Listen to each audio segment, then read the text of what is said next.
Hey y'all. Hey single ladies.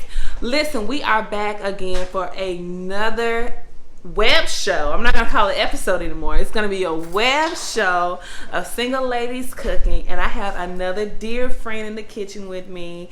She is a woman that I really respect, someone who is really wise for her age, really creative, and passionate about what she does. So I'm excited for you to meet my good friend, Karan Samuels. Hi, good friend. How soon to be good friends? I'm so happy to have you on to my web show. Thank you. I'm so happy to be here. Thank you. Hey. So, tell us, what are we cooking today? We are cooking a garlic stir fry with some scallops and some broccoli, and it's going to be over a bed of white rice. And the white rice is going to have some sautéed onions in there, some scallions in there, because you know, like I said, onions and garlic just go together. That just sounds good. Just hearing you say it is making my mouth moist. Okay. I'm excited too, so we'll see how it turns out, because every time we're in the kitchen, it's always a nice, fun, creative experimentation. A new discovery. Exactly, and it's never really the same twice, you know what I mean? So it's going to be fun to see how this one turns out. I feel like it's going to be dope though, because there's a lot of love in this space, so it's going to be real good, you know. That sets the vibe, you know what I mean? So yeah. So what are our ingredients? Okay. So in this little bowl right here, we have about 6 large cloves of garlic. Large, not small, never small. We have a little bit of cornstarch for thickening the sauce so it sticks to the scallops and broccoli quite nicely. We have a little bit of honey for sweetness, not too much. We don't want it super sweet. We have a little bit of soy sauce, and I didn't point this out before, but I made sure it was gluten-free, right? So this is a tamari soy sauce. I'm gluten-free, okay? Y'all excuse this camera situation.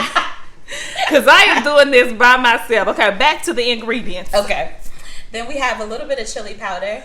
You're not going to taste it too much, but it's going to give it a nice little bite. And then we have some broccoli in here as well. Do not be fooled by the bag. The broccoli was already rinsed well. My grandmother raised me right. But it's just in the bag for visual reference, that's all.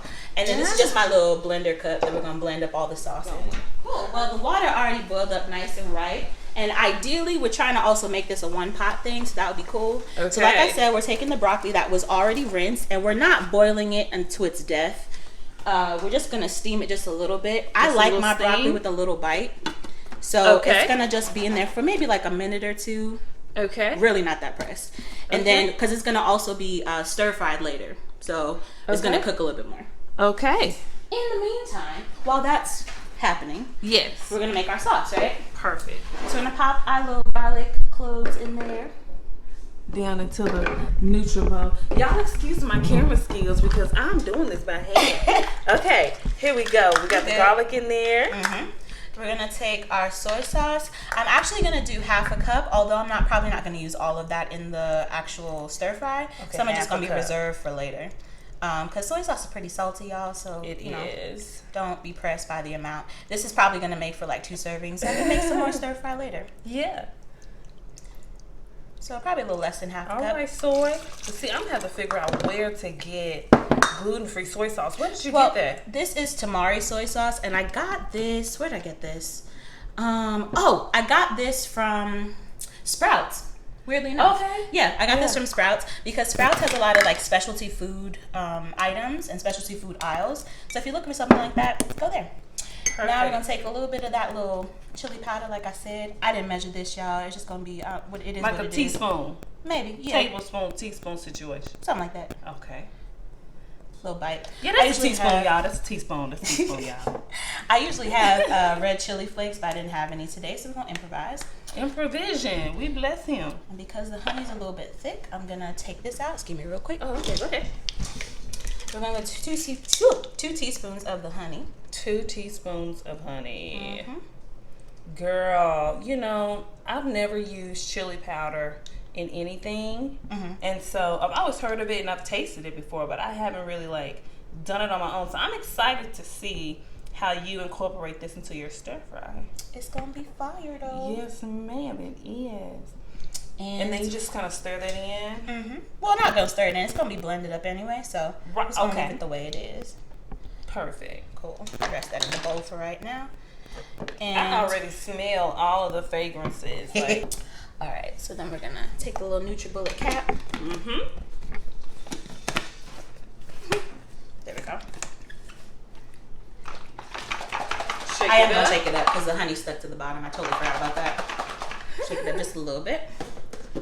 And please blend just fine. Don't embarrass me. There we go. So that's how the sauce will look. Yep. Well, it's not gonna look as, what's the word? As cloudy or as like dark as this. When it's in the stir fry, it's gonna clear up just a little bit. But it is gonna look nice and rich. So you can see in the cup a little bit. It's kind of hard to see. Yeah. It's gonna look more appetizing when it's out. Okay, so now our broccoli is ready. Sure is. Okay. Careful. It's super hot. Of course, I have my little oven mitt because I'm not trying to get burnt. That's not cute. And I'm just gonna pour the broccoli. You're just gonna strain the broccoli. Strain it out a little bit. That smells. I don't know about you. I love the smell of broccoli, you guys. It smells earthy. It just smells like it's so healthy for your body, even though it is man-made, whatever. But it is. Is it really? I didn't know that. It was they took one seed from another plant and another seed from and then they like conjured up something together, and that's how we have broccoli. I did not change the temperature of anything because I'm going to use the same pan. Take about a teaspoon. Fun fact: this cap is actually approximately the same amount as a teaspoon, so I just use the cap. Oh, cool. Is that sesame oil? Teaspoon of sesame oil. Perfect. And then I'm gonna get, I don't know, a little dollop. Let me take actually. A little dollop of coconut oil. Not quite a little dollop, a lot of dollop. So it's almost about a tablespoon, if not just a little bit more than a tablespoon. Exactly. Maybe a tablespoon in a teaspoon. Right, tablespoon and a touch. Right. Now, do you prefer coconut oil over like butter and other? It depends on what I'm making. So coconut oil is wonderful because it can withstand high heat.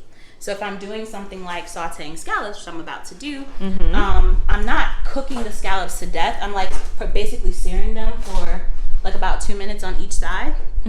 So coconut oil, I can bring it to its highest heat point, then take my scallops, which are here. Yeah. Right?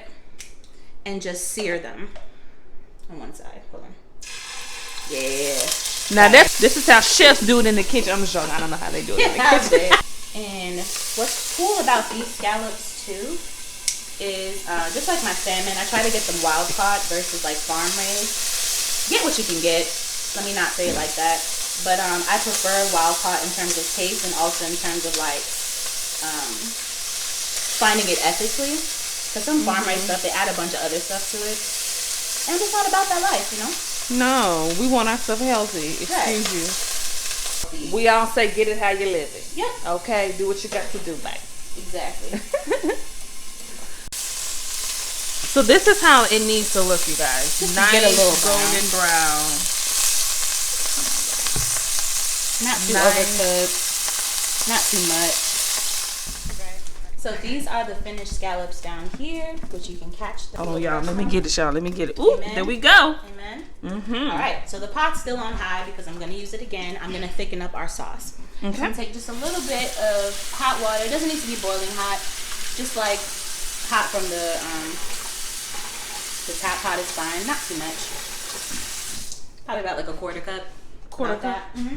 Okay. And then I'm going to take my cornstarch first. Make sure the teaspoon is dry before I use it. This was washed. Always wash my stuff. Always wash my hands in between stuff. Right. I'm such a stickler about that. And listen, don't come for my friends on here, okay? So cornstarch in there. Cornstarch is in the hot water. Sure. And that was a teaspoon? Okay. About a teaspoon. If we need more, I'll add more gradually, but I don't like to add more than necessary because cornstarch thickens up like that. Oh. So what we're going to do is take this nice hot skillet, right? I'm going to just shield it just a little bit just in case it splashes up. I'm not sure. Yeah. And pour it on a hot skillet. Hot. Cool. Okay, so it wasn't that bad. You see how it got that brown coat? Excuse me. Yes, much darker. Yeah. So we're going to take that. Ooh, I smell the soy. It smells so good. Take our little cornstarch, right? It's already pretty thick. Take our little cornstarch just a little bit. So thicken it up gradually. Gonna fry off. And then quickly, I'm gonna take my broccoli. Pour it out in there. And on rocket. Take my scallops. Pour it out in there too. Oh, this smells like an Oriental restaurant in here. Yes, ma'am. Oh, it smells so good, y'all. So we're gonna add a little more cornstarch. Just a little bit more. And we're gonna add about a 1/4 cup Of the water. of water. Yes, and then another teaspoon, Another teaspoon of cornstarch. And just add it into the pot. Okay. And hopefully that should thicken it up a little bit quicker. Hopefully, prayerfully. Do you think it's a little more watery than you expect because of the broccoli? Yeah, the broccoli is a little bit more water rich, and I did forget that part. If anything, what I might do is take out the broccoli and the scallops again, thicken up the sauce, and then put it back in there. It's not a big deal. Cool. Yeah. All right, so we have a nice thick sauce. It needs to coat the spoon as you pick it up and really be creamy and thick for you. And then drop your scallops and your broccoli back in. Let them. See how it's already taking on the color of the sauce because it's starting to stick a little bit? Yeah. And honestly, turn the heat off. That's about it. And just let it marinate for just a bit. Keep stirring it. Just to make sure it's nice and well coated, but we're in a good place. And for the other part of the dish, we have rice, don't we? Yes. So I can show you what the rice situation is looking like. Just some simple white rice in my little pressure cooker. I added some sauteed onions, about 1/2 cup, and I added some scallions, about maybe like 2-3 teaspoons or so, just to give it a little color. I don't know, just be fancy. But it's all oniony and delicious. And yeah, that's what that's looking like. I think I got it, y'all, but if y'all didn't, you'll see it on our plates when we get to the table, and we're getting ready to have our talk. So we'll see y'all in just a bit. All right, y'all, let's dig in to our dish for today. It looks so good. It's so delicious. It smells so good. Let's try it. Don't lie. Y'all know. I tell what I'm feeling on my face. What am I feeling right now? You know, this is Single Ladies Cooking.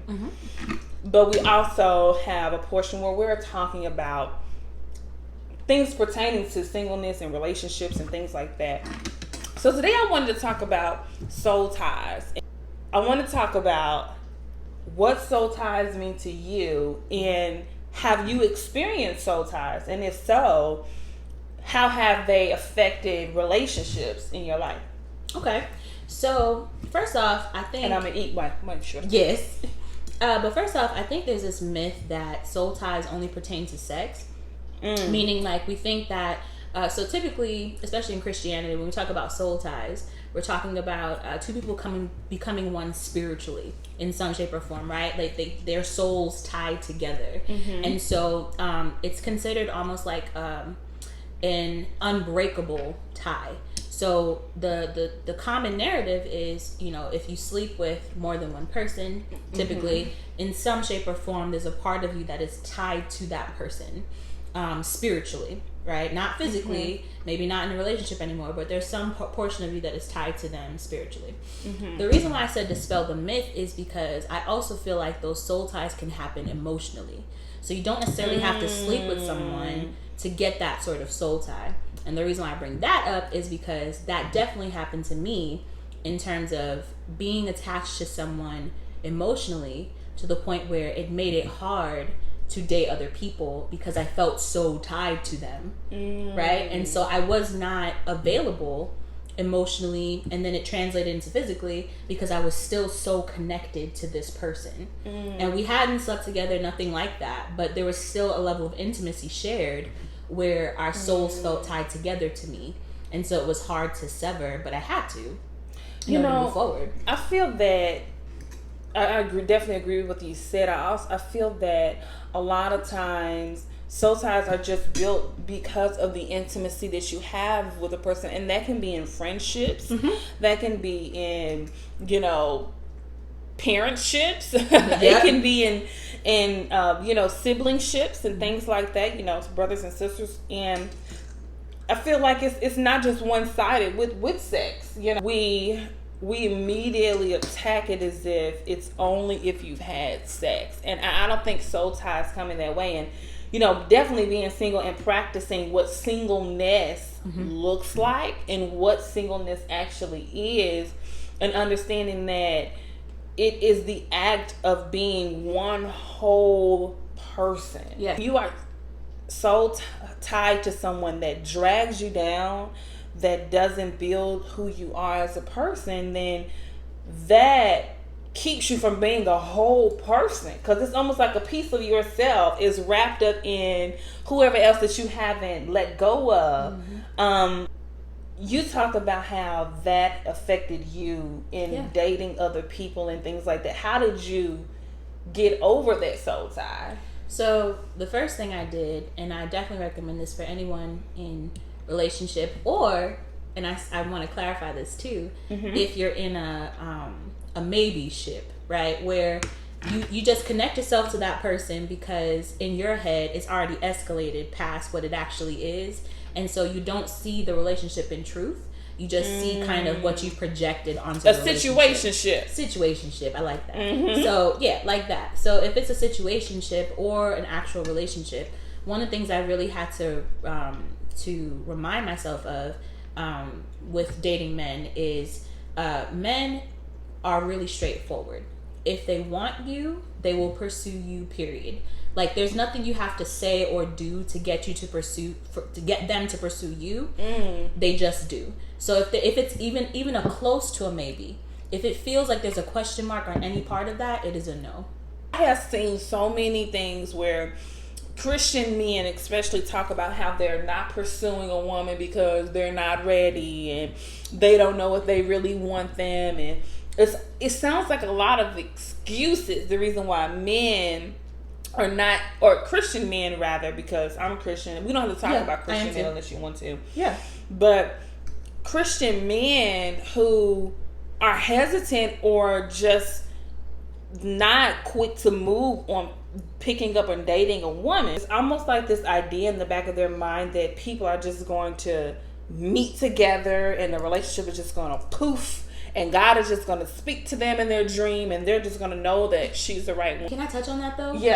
I think that's also part of the problem for men and women, especially in the church. We've been taught this idea of two halves becoming whole, right? I found my other piece. You complete me, Jerry Maguire, right? All that cute stuff.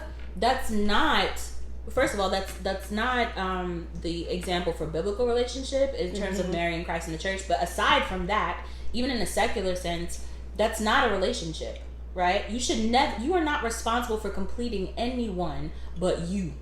You must be a whole person, period, before you try to join yourself with another person. Because the problem is, if you go in a relationship with a question mark, hoping that someone else is going to answer that for you, but then that person comes in with a question mark, they're coming to you for answers about themselves, and you don't even have you figured out. You know what I mean? Yeah. And so that becomes conflict.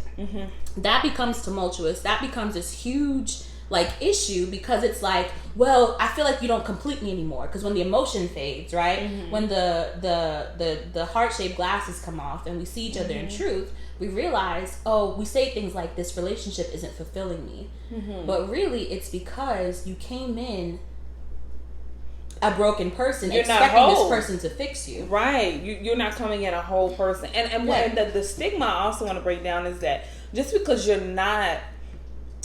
you have broken pieces does not mean that you're not a whole person. Exactly. There's a difference. You can still have broken pieces of yourself that are still healing and mending, but still be whole, because Christ makes you whole, and you're no longer tied to other things. Your source is inward, and that is what makes you whole, at least in my opinion, because I am no doctor. Agreed. I am not no theologian.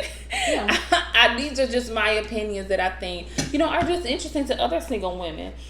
But I think wholeness doesn't elucidate the idea of having brokenness and still having areas that need healing, and because we're saying wholeness, not perfection, right. We're not saying you have to be 100% put together, your life is perfect, and then you meet. No. Right. But there's a difference between your question mark being what job I should pursue, like, or what field, and your question mark being, is he going to fix my daddy issues? Those are two different things. Two totally different things. And the latter is not his responsibility. It's not. It's not anyone else's responsibility, but you, a therapist, hopefully, therapy's great, do that. And also your work with God, if you believe in God, like that relationship, right? But it's never that ever internal work, you know. And I know everybody that's watching this is not a believer, but whatever you choose to go within your faith, go into it wanting to heal and really fix the brokenness in you, because nobody else can do that for you. That is your own journey.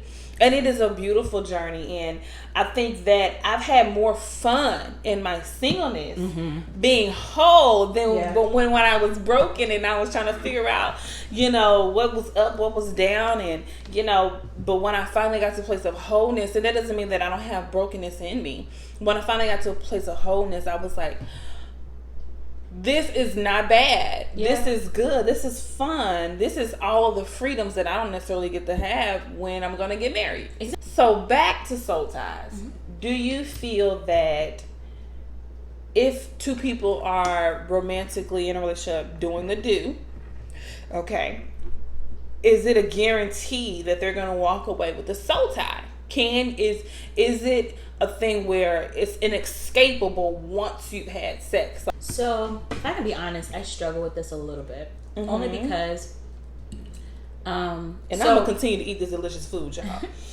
But for me, one of the reasons why I was really careful about any sort of sexual relationship is because I knew myself, right? And I knew that even without sex, I could be really attached to someone. And so I said to myself, there's absolutely no way I'll be able to share my body with someone and not feel some type of way. But that's just me personally. Like, I know myself enough to know that it does not take much for me to form some sort of bond with someone. In the same breath, I've met people who are really good at compartmentalizing themselves. So they're able to be with someone that way, share their body with someone in that way, and really don't really feel any way about it.